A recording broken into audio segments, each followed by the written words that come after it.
Okay, everybody, back as I'm waiting for him to join. This will be the last segment. I will take guest questions at the end. Just one quick question, so I can try to get in several if there are some that are waiting. A couple more questions I do want to ask that I didn't get to before we get into the solutions.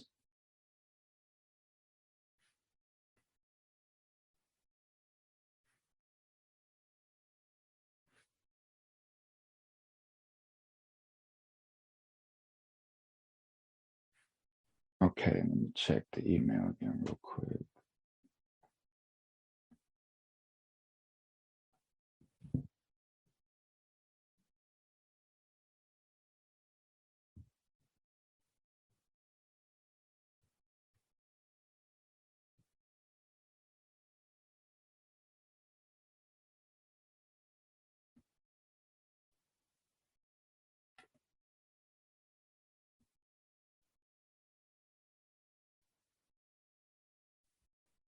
There you go.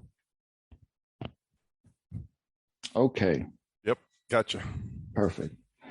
So one other thing that popped into my mind, big topic, of course, I'm sure you know here in Florida, is CRT in the schools. Right.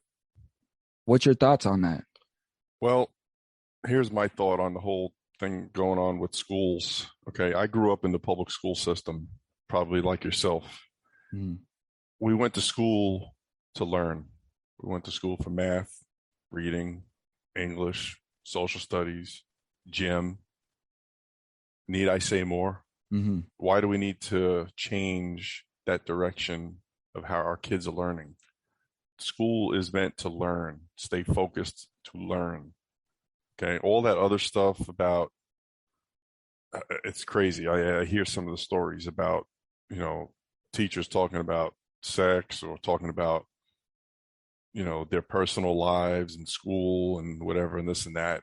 No, that shouldn't be. I'm old school. I grew up like that. We grew up learning. That's it. If that answers that question, great. Mm-hmm. Without getting into all the details about CRT. No, I agree. I agree with that. But when I went to school, I was taught that Christopher Columbus came over here, Right. shook hands with the Indians, and that the Indians stabbed them in the back, hence Right. the name Indian giver. Right. So our history has to be taught, but it has to be taught in its truthful aspect, and not to degrade anybody, I think, but just to be taught as what happened. Like, right. What is wrong with facts and truth? Mm-hmm. Yeah. The sex part, absolutely. Like, this blows my mind.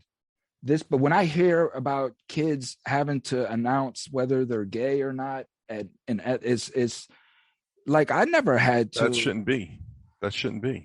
I never had to deal with that, but I understand from the bullying aspect, I guess. Yeah.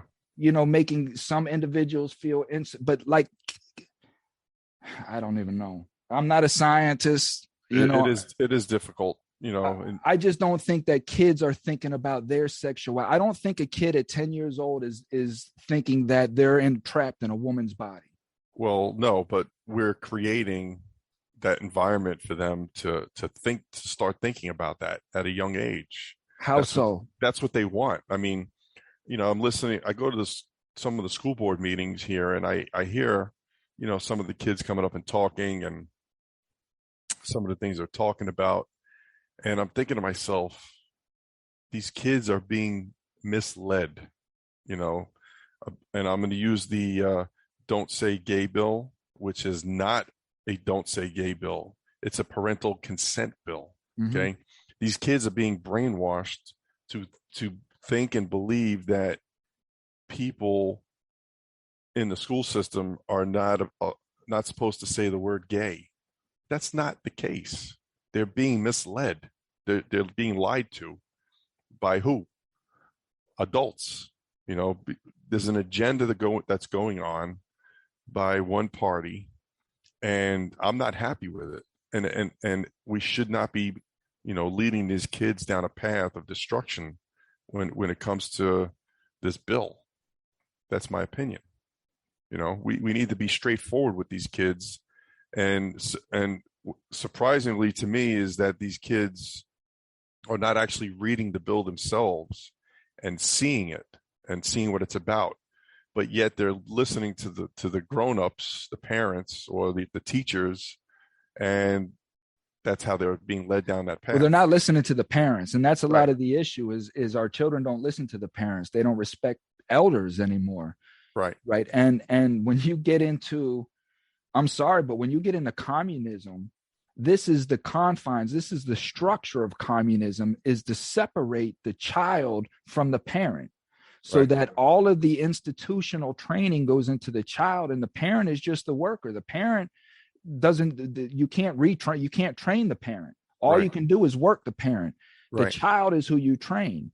Yeah. So when we're sitting here and we're looking at what's going on in our communities, our parents are working 60 to 80 hours a week. We don't have time for our children. It used to be where the father, the man of the house, could work a 40-hour week and sustain a whole household while the mother stayed at home, was a homemaker, took care of the home, raised the children, taught the children, was involved with their school. There's none of that no more. Yep. That's how I grew up. Yeah. There's none of that no more. Both man and women are working 40 hours to sustain, if they're lucky, if they have a good job. Depending on the school system to babysit their kids. Or some other type of facility that's all controlled by the federal government. Everything is regulated by the government. What goes into everything. So we the solutions, as part of communities, right? My solution is that, one, as I stated earlier, we stop committing crimes against one another and stop looking to make a dollar off your neighbor at their detriment. What's going on with this baby formula crisis, right? Yeah. 50% out of stock nationwide. I have a friend that had to drive all the way up to Alabama to go get the formula that she needed from the Tampa Bay area. Wow. That's because of the recall, correct? Amongst other things, but the recall and such other things. But it's and one thing that I hear about with that is, now they're trying to say, they're putting all the baby formula to the border and this and that. But see, one thing that I'm not. Yeah, illegal immigrants in Ukraine. I'm not. One thing that they're not talking about is we always send baby formula to the border. Am I correct? I mean, isn't there always babies at the border? So the babies have to eat at the border. So that baby formula was always being sent to the border, whether there be a recall or not. It was still going there. It's not like it's going there now just because there's a shortage. That's not what's causing the shortage. But it's everything in combination. We have all of these, all of our food processing plant. Well, not all of them, but 6 of them was burned down. I seen that. And then out in the news comes the agriculture guy was arrested for treason. And then it turns around and comes out, that's not true. Mm-hmm. And then all of a sudden we go into this, our food is off the chain now. Yeah. Like $200 gets you nothing. That might get you a week's supply of food. Yeah. And you know how hard it is to come up with $200 to go get food? Yeah. Right. And now you're throwing the baby formula on top of this. Yeah. Everything is happening at once. And this is why people are saying, like, man, these people are doing this to us. I understand it. I had to cash out my pension just to live. So I understand it.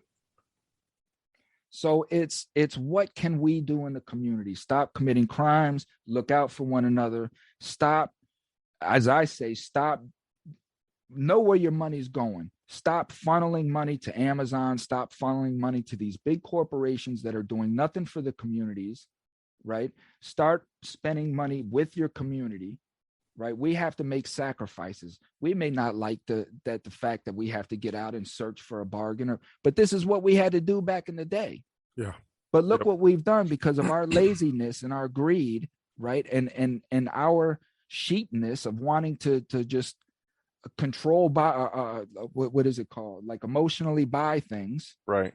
We allowed a man to go from just selling books online to college kids, right, at a cheaper rate, to flying himself to space on his own ship and coming back and laughing at his customers. Yeah, I remember that. You know, I go by these Amazon facilities and they look like prisons. They're huge, huge prisons. Yep. They have no windows. Like, what are we spending our money? What are we giving our money to? Yeah.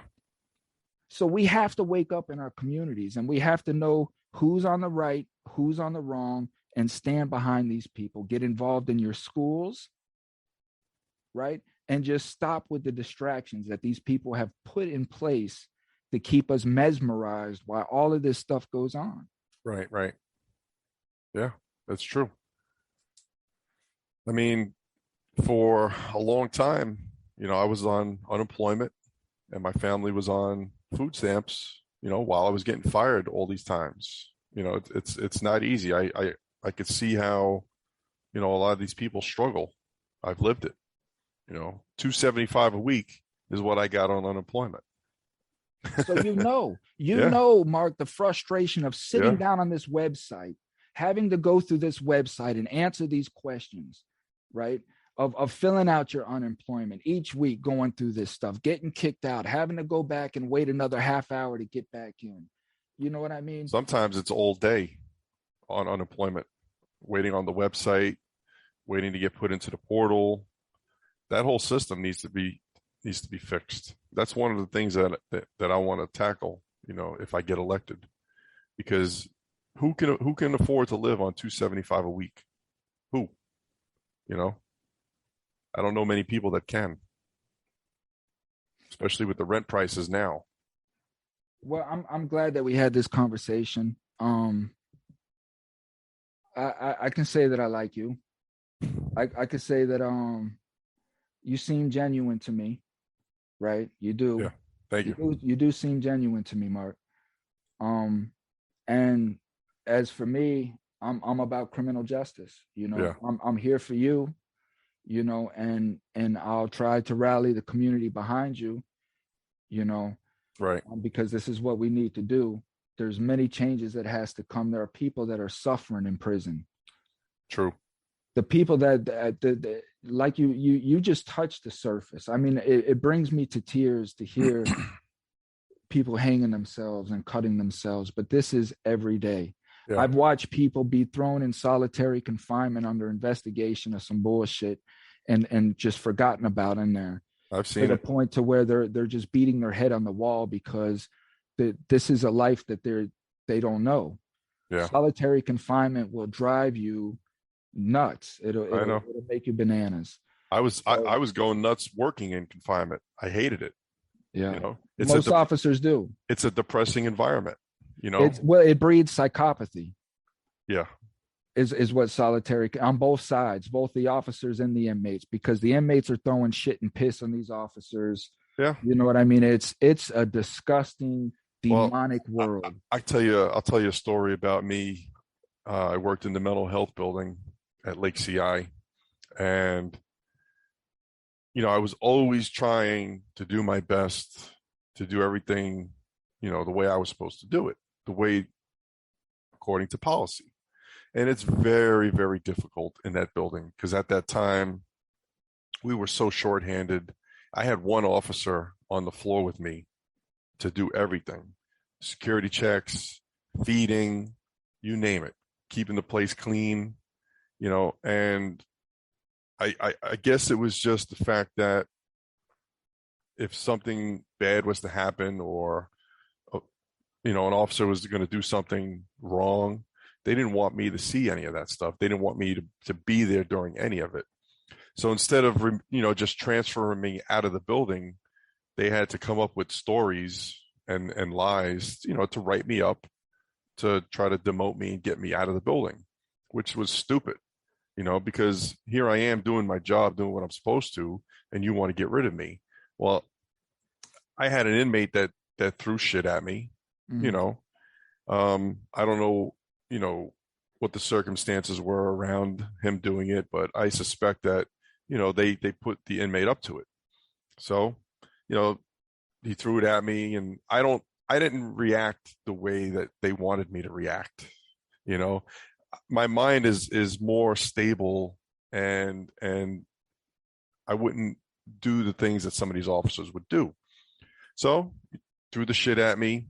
I turned around, I walked off the floor, went into the officer station, took my shirt off, cleaned up. All the inmates are looking at me, the lieutenant's there, and everybody's Sure, it was embarrassing. No, I won't say embarrassing, because I didn't look at it like that. I looked at it as just part of the job that happens to you. So I see all the inmates looking, down at the officer station, and I'm looking up at them. So me, my personality and the way I did things, I kind of flipped it a little bit on them. I just stood up, looked around. I did one of those. I waved, and they all turned around and went about their business. Yeah. Because they were waiting for me to do what the rest of the officers would do that got shit thrown at them. They'd go in the cell, beat their ass, do whatever, gas them, whatever they did. That wasn't the case. And I think the lieutenant knew that was going to be the case as well. So they kind of, took me off that floor and put me on a different floor, and that was the end of it. Mm-hmm. And of course, I had officers come up to me, let's go beat his ass, this and that. I'm like, why? Mm-hmm. What is that going to do for me? I'm still going home. I'm okay. I'm not hurt. Mm-hmm. A lot of people didn't look at it the way I looked at it. And a lot of times, in solitary confinement, there's nothing else for us to do. I know. And you know what? I'm feeling very violent today. So you know what? I'm going to pad up. I'm going to roll my mattress up. I'm going to tie it up.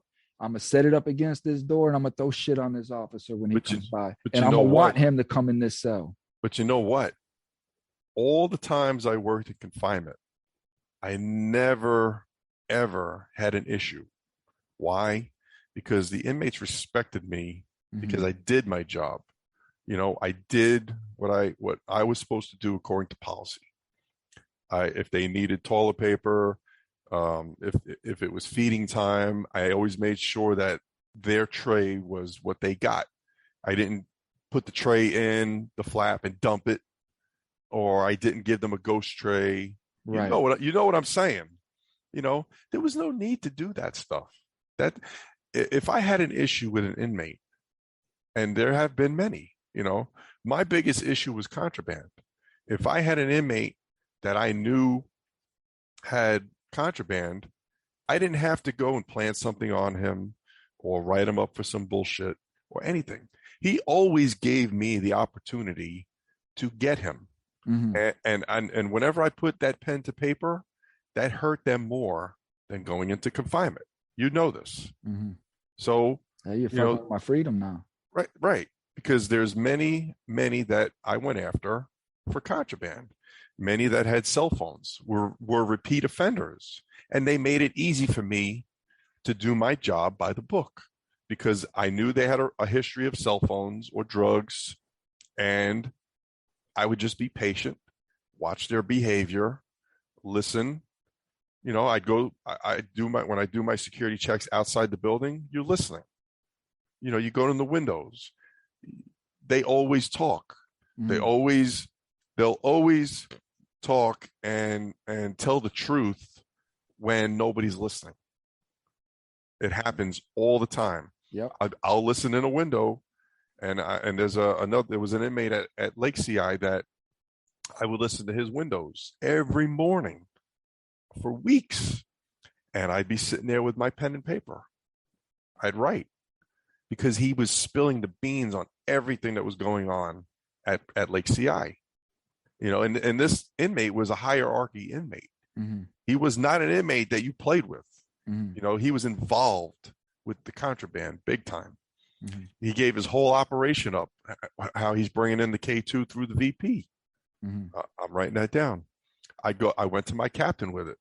And what happened? Nothing. They didn't want to do nothing. I at least wanted to lock him up for conspiracy. At least slow down the K2 coming in if we at least lock him up. They didn't want to do it. So I just had to keep listening, keep taking notes, and before you know it, he's spilling the beans on officers' names, sergeants, lieutenants, captains. He's spilling the beans on everything. Well, and I'm glad that you said that, because that's what I was going to clarify when you say VP, that's visiting park, for those that don't know. And just because we hear people now, and it may not be with this particular instance, but when we hear people say that dope comes in through the visiting park, it's not an inmate going out and getting, has somebody bringing it in and they're sitting out in visitation, maybe in the old days, and maybe for personal use, because you're not getting that much dope in, right? In visitation that way. Right. No, this takes officers.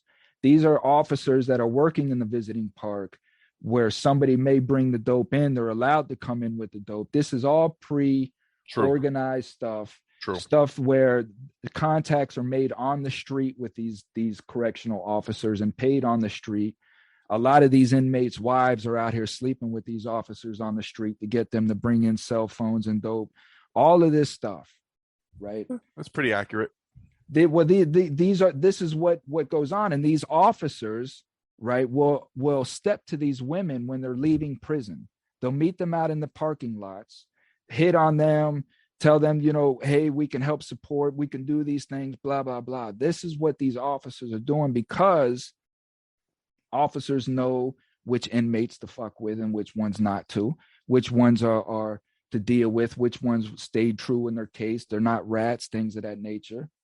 I think you have a lot of officers who are probably gang members, right, who are joining in as gang members. That's another subject that I've learned about. So and this happens with our police force as well. It's not just the corrections, it's the police force, But it's easier in the prison setting because they don't have the oversight. They don't have the background checks like the law enforcement agencies do on the street. I know that. Okay. To get a job in DOC, you gotta pass a medical, you gotta pass a background check, you gotta have a high school diploma or GED, and you gotta be at least 18. Okay, there's no polygraph testing, no voice stress test. They don't do the vetting process like a police department does or a government agency does. They don't do that, and that's that they don't do tattoo checks because tattoos tell a lot about a person. They don't do tattoo checks on people that they're hiring. No. But they'll strip me down and take all my pictures of all my tattoos and store them? Yes.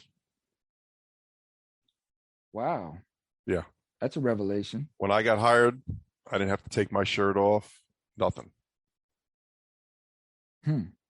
I have one tattoo, and there was never even a question or even wanted to look at it. Huh. So and that's amazing to me because they have the profiles there, sure. Right? They know all the tattoos, they know the ink, they know all of that because that is their profession, is to keep these gangs separated. On the yards, they have to recognize gangs, right? Well, but they're not checking officers. I've learned through the years that I won't say the gang, but there's one particular gang that will recruit officers to come work in the prison just so they can bring in contraband. And they have their people out on the street. They make sure they don't have a criminal background. They don't get in trouble. They stay in school, and they recruit those people. How much does a cell phone go for in prison now? Now, well, I'm going to guess. Oh, well, I could tell you, what I found out, and that'll give you kind of an idea. I know I got an iPhone one time, and the inmate told me he paid $1,200 for it. So that gives you an example. I think the little flip phones, they're probably $500, $600, $700 for the little flip phones. And now they have those little tiny, smartphones that are coming in, or they've been coming in for a long time now. I've gotten some of those. Those could be up over $700 as well. And you can see what they go for. on eBay or Amazon, wherever they're selling them, they're cheap, and they're making a lot of money on them. And the only way a cell phone can get into prison is how? Like, what are the ways that a cell phone can get into prison? All the ways. All the ways would be, number one, officers through the front gate. You know, if you're in the clique of the officers that do that stuff, you know, they're going to cover for each other at the front gate, metal detectors coming in, going wherever, drones. I've seen them come in through the back gate, you know, in through food service, you know, in the bread. They'll hollow out the loaf of bread and stick contraband in there, coming through the back gate, coming through the canteen, the inmate canteen. There was inmates running the cell phone, you know, moving the cell phones at Lake CI through the canteen. I found out about that. Throw them over the fence. There was one area at Lake where they did that. I think the visitation park would be the last resort for them to do it when they're really desperate, because that's the way that they're really not going to be able to get into VP with the contraband. You know, depending on the officers who are working it, you know, you'll have officers that are real lazy, don't do searches like they should, and then you have some that are very good at what they do, and they find that stuff all the time. So those are probably your biggest ways of the contraband coming in. And a lot of that stuff, I've gone to the IG's office with it, and they've done nothing. Well, speak on the IG a little bit. One, what is IG? And two, what are their powers? Like, what do they control? Well, IG stands for Inspector General's Office. That's the agency that investigates anything in the prison system, officers, inmates, everything. Statewide? Yeah, statewide. Okay. But my problem with the IG's office is they work under the umbrella of DOC, and that shouldn't be, because there's probably been instances that at least I know of that, you know, the agency would kind of try to dictate what happens in certain investigations, like my cases, for example. I personally was able to prove that the IG's office was corrupt in my second case, and I'll give you a small example of the case. When I had reported a captain in 2017 for beating up an inmate right in front of me, you know, I did my incident report the way I was supposed to do it. But the problem in my incident report was the captain that beat up the inmate gave me a wrong name, because he knew I was going to report it. So the name that he gave me, I put in my report, did it everything the way it happened. It went to the assistant warden, ultimately to the IG's office. They did their little investigation. They brought me in. They questioned me. And it never went any further than that. Why? Because they knew I had the wrong inmate. But if they would have called me back in and says, hey, you got the wrong inmate, or this inmate's denying it happened, you know, we need more information. They never did that, because they knew that I would find out that it was the wrong inmate. And now I would get the right inmate at that time, and they'd have to take action on that captain. But the fact that everyone else that showed up on scene, all the other officers, they went along with what the captain wanted to dictate in the reports. And it didn't look good on my part, because I was the only one saying, you know, how it really happened. But they went along with the captain. So they knew that was going to be the case, never called me back in. And then ultimately, you know, that warden came after me and got, you know, I got fired. And then the IG's office could have gotten the one email that I was trying to get to prove my case, and they refused to do it. And the IT lady also refused to do it, because the truth would have came out, you know, the same day I reported everything. But that's the problem with having an agency that answers to the same agency who's paying them. These wardens are allowed to dictate some of the things that happen in these investigations, and that shouldn't be the case. There should be a total separate entity to do these investigations, and a lot more things would happen if that was the case. Well, so some of my solutions are exactly that. Is these are public entities. I don't care what the government thinks they are. These are public entities, and we need public people, right? As far as community leaders, right? Why do we have no foundations of where we have community representatives that have been through the system, like me, at the top, making these decisions or being part of these discussions and decisions as to how criminal justice needs to reform. Right. Again, we have a bunch of people who are making decisions who have never been locked up, know nothing of the experience, have never been through the judicial system whatsoever. Right. They're just up there taking handouts from people to make decisions to keep this prison industrial system to go. So with that being said, Mark, if you make it up here, how willing are you to bring on representatives such as myself to help with some of these things? Well, I know there's already some state representatives that already want to work on this problem, but they're fighting against a bigger body of politicians in Tallahassee that don't want change, Mm-hmm. But I feel that if I get in there, I think they'll have somebody in there who can give them a better insight of what's going on and what needs to take place to improve things. And the biggest thing is to save taxpayer dollars. That's a big thing. And that's one of my goals, is to save taxpayer dollars on a lot of the frivolous things that go on in the agency.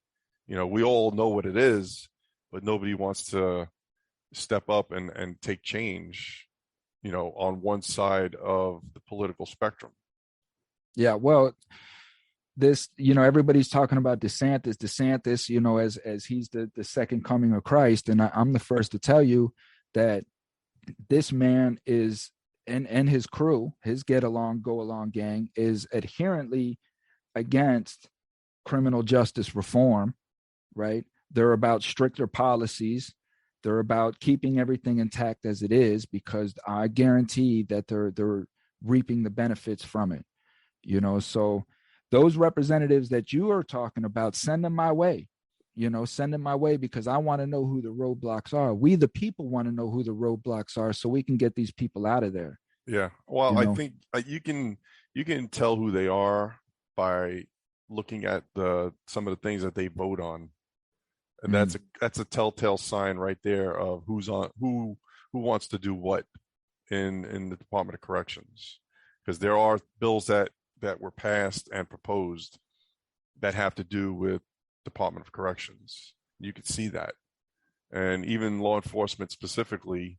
I understand what you're saying sometimes about DeSantis and everyone in Tallahassee. I particularly care about how he treats law enforcement, and I think you can agree he protects law enforcement more than anything. You understand that. So some of the things that he does, I care about. Even with the parental rights in schools, I care about that. Those are things that are good, and and I know that there's things that we don't like that he does, and we have to try to, work around some of the things that are getting done and try to improve them. That's just my opinion. Well, one of them is I've been on 4 TikTok lives with 4 different cops. These cops love being on TikTok live now, right? No, I don't know about what are they doing? Oh, well, they're on their uniform, and they're just hanging out, just talking cop stuff. They'll be on TikTok live or whatnot, and they'll take guests and such, and so I've been on 4 of these, right? 4 discussions with 4 different cops. Mm-hmm. And I'll set them up, hey, how do you feel about the Constitution? Oh, well, I'm a constitutionalist, some will say. And, I'm all about the people's rights. And if orders were to come that would violate the people's rights, I would sit down my badge and, all the good guy stuff. Right. Great. Right. All that sounds great. What's the Fourth Amendment? Oh, well, I got to, man, you really put me on the spot there. And, oh, it's been a while since I need to brush up on. No, what's the Fourth Amendment? The right to search and seizure. These are the rights that you should know 2 + 2. When a citizen walks up and asks a cop, what's the Fourth Amendment? They're supposed to say this, and this is how I uphold it. This is how I protect it. These cops don't even know the Constitution. So they're grandstanding. How can you protect my rights if you don't even know what they are? Right. Well, one thing that troubles me, and I see it a lot in some of the videos, is, I see a lot of these new First Amendment auditors that are doing these videos. About them, and I watch some of them, and I'm just watching them, and I'm cringing, and I'm saying to myself, God, that's so simple. That's the Constitution. That's that person's right, and you don't even know it. And it's sad that we have these officers that don't know the Constitution, like you just said. These are the issues, Mark. Yeah. These are the issues. And this is why they're so out of touch with the community, They don't realize that if they knew the Constitution, and if they see what this person's trying to do with this audit, they would instantly give them what they want, because they know that's what they deserve, and then let them be on their merry way, and it'll be over. Well, this is why I don't back the blue. And it's not to say that I don't back, officers. I don't back the blue because the blue is an organization. And it's that entitlement that allows them to oversee these simple rights and what you just described. It's the entitlement as, I'm a cop, you have to do what I say. I don't want you here. Now go. Yeah, that goes back to the culture. You have the culture that's teaching them that. And that's why they talk like that. So no, I don't back the blue because that culture is corrupt. And until we, the people, know that once again, we can just approach a cop and not feel anxious, not feel threatened in any kind of way. But this is a person of the community. I can come to you and I can just talk to you. Right. Without you looking for a crime or asking me all kinds of invasive questions, just talk. Yeah.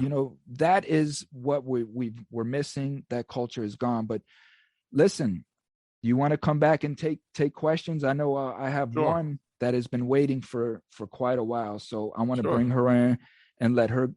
So we'll take questions from the guests. We'll wrap it up. Sure. 5. Okay. Take 5. Sure. Okay. Okay. See you.